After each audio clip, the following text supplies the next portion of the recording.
Nous allons passer maintenant à l'installation du Datastore. Le Datastore, c'est une extension, c'est-à-dire que c'est quelque chose qui va rajouter des fonctionnalités à votre, excusez-moi, à votre installation de SICAN.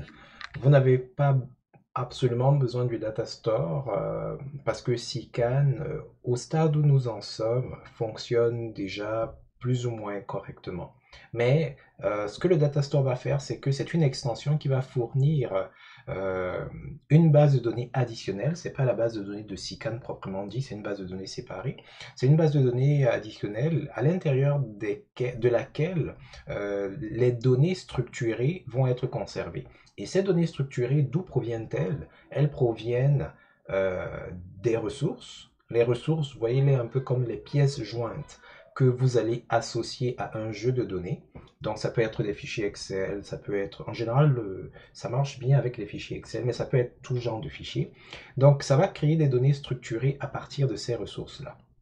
Ce qui va se passer, c'est que lorsque vous allez créer un jeu de données et que vous allez lui ajouter des ressources, les informations contenues dans les ressources vont être extraites et vont être stockées dans le data store.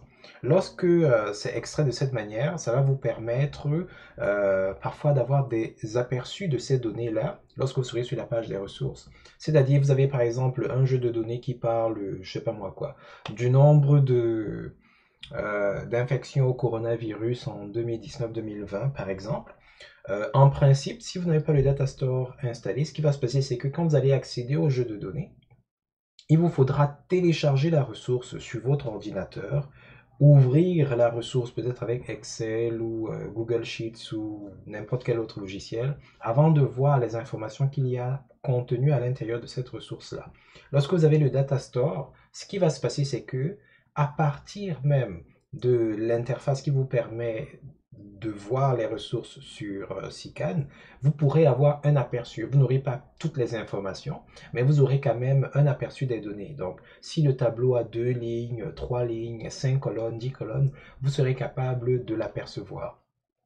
Installer le Datastore vous permet également de mettre en place l'API du Datastore. Et cette API du Datastore peut vous permettre de faire de la gestion de base de données pratiquement parce que vous serez capable de filtrer des informations, de rechercher les informations qui sont à l'intérieur de ces ressources-là. Donc imaginez que la ressource, la pièce jointe si vous voulez, c'est un fichier Excel.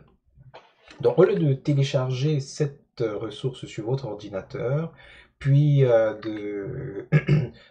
d'ouvrir peut-être sur Excel, de créer un tableau croisé dynamique, de filtrer, de trier, tout ça, à partir de l'interface, grâce à des outils comme, je sais pas moi, Postman ou autre, vous serez capable d'interroger la ressource sans avoir besoin de la télécharger, parce que c'est contenu dans le Datastore. Donc, c'est donc cette extension que nous allons installé dans les minutes qui arrivent.